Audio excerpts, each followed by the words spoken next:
Hey guys, welcome back to the channel. In the last video, you saw us add some sway bars to the front and rear of my NC1. But in this video, we have got our first JDM parts that I thought you said you weren't buying any JDM parts for this car. No, I just like to order parts and I saw these online and wanted to get them. Yeah, but in the very first video of this car, you said you weren't gonna go JDM on it. Look, I know I said that, but okay, but people are gonna think you're spending a lot of money for no reason in a car that you, whatever. Okay. I don't need your help with this video. Let me show you what we got today.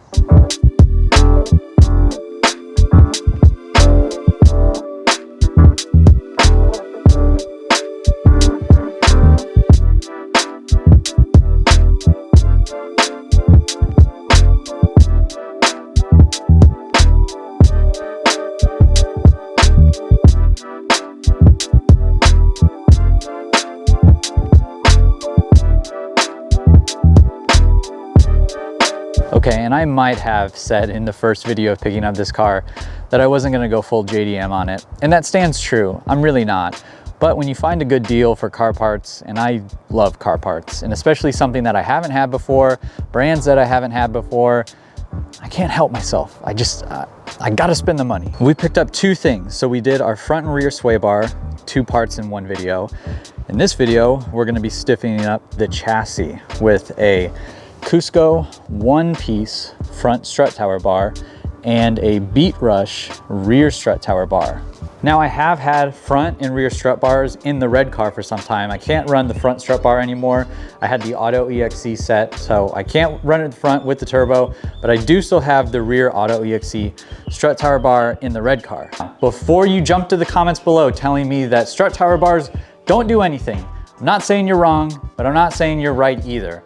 By itself, a single strut tower bar isn't gonna make a huge difference on your car, but with the NC2, with all of the chassis stiffening modifications that I put on it, I can tell you for sure that this car feels way different than the NC1. Same coilovers, pretty close to the same size tires, pretty close to the same modifications before I went all in on the turbo stuff. I can tell you that the NC2 was way stiffer than the NC1 felt.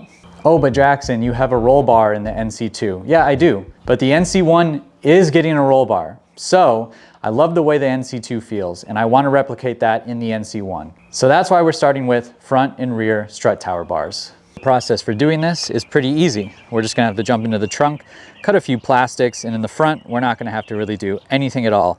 So I'm gonna grab my tools, get started.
So front installed, looking great. I know we've got like a weird silver, red, black, blue, red kind of theme going, but I'm thinking of this car as like hand-me-down stuff in a sense already.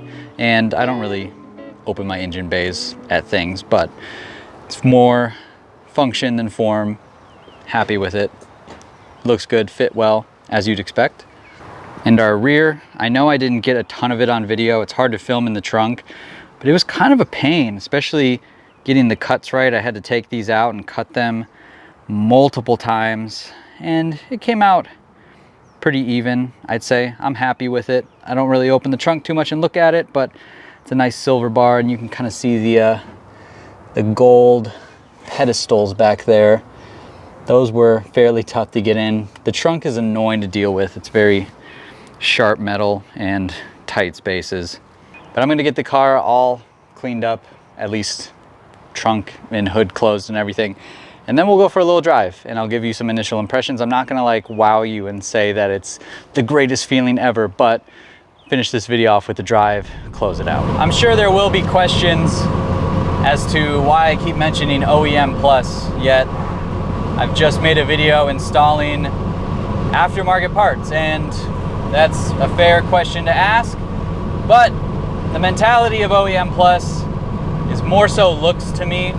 Obviously function with like the sway bars and things like that are important, and putting in the RX-8 stuff is generally OEM Plus.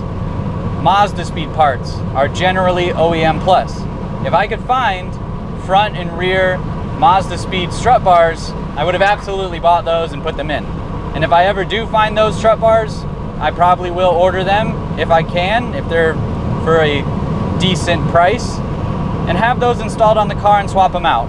But OEM Plus to me with this build, kind of thinking in a similar fashion of John's car, Bandit NC. If you don't follow him on Instagram, make sure you go follow him on Instagram. He's got a super sick OEM Plus Mazda speed, basically NC. He's got the kit.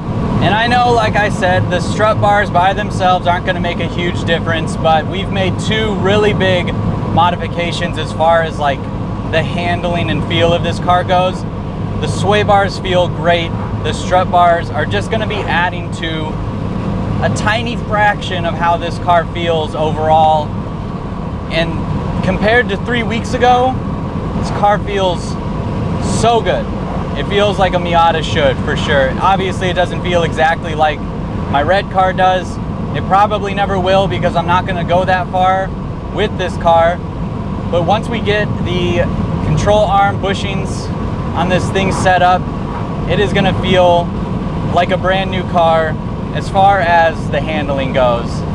And it's just a ton of fun. If you don't have a Miata and you haven't done any sway bar mods or coilover mods, get a Miata and do it, because it's awesome and you will have so much fun with it.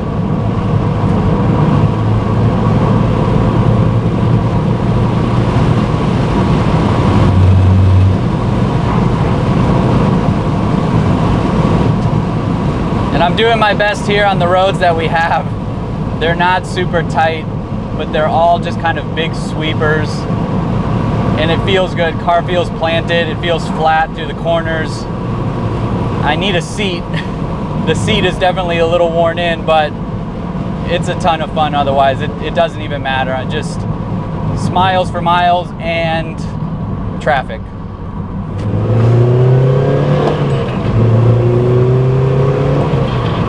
This transmission makes some terrible noises. It's in desperate need of a rebuild with 187,000 miles on it, and whoever put the clutch in definitely didn't do a throwout bearing, and God knows if they did a main bearing in the engine. I can't remember what it's called off the top of my head, but you guys know what I mean. And a pilot bearing, yeah. I don't know if they did that. It needs some help, but this car's not gonna be a track car anytime soon. I know I saw someone comment just the other day saying not to turn this into a track car, that it was a daily driver, and right now it is a daily driver because I am not going to track it the way it is. But yeah, the turns feel really good in this car. That was probably the tightest turn that we have close to me. It feels really good. It's so flat, tires feel good. Tires are the Firehog Indy 500s. Is this a waste of money? If you don't want them, yeah, I suppose you might think it is a waste of money to upgrade your strut bars on a car that already came with a strut bar and probably doesn't necessarily need a rear strut tower bar. But as I said before, it's the overall difference that makes up at the end for how your car feels. One strut bar isn't going to do anything. Two strut bars probably not going to do anything either until I start adding under bracing, and then it really kind of solidifies the chassis as a whole. And obviously roll bar as well, that's coming. That is going to make a big difference in how this car feels. But for right now, super happy with it. I don't think car mods are a waste of money. And I have wasted money on car mods before. You know, back in the day, you buy shit off eBay or something like that and you put it on, it doesn't fit right, and you learn to live with it, and then realize when you take it off and replace it with the right thing, you're like, well, I should have just spent my money on that the first time. But I think any aftermarket part that's name brand, worth its salt in the community as far as a reputable brand, it's not a waste of money. They're good quality parts. They may not do the things that they claim to the extent that you think it's supposed to, but one little modification isn't going to make the biggest difference on your car. It's always 2 or 3 or 4 when you start adding up all of the modifications you did. The sway bars wouldn't work as well as they do without the coilovers, and the coilovers wouldn't work as well as they do without the tires. It's overall how you make your car at the end of the day. And I'm excited that I've been able to do some things to this car already that genuinely kind of started to make it feel like my own. You know, taking a couple things off, putting a couple new things on here and there.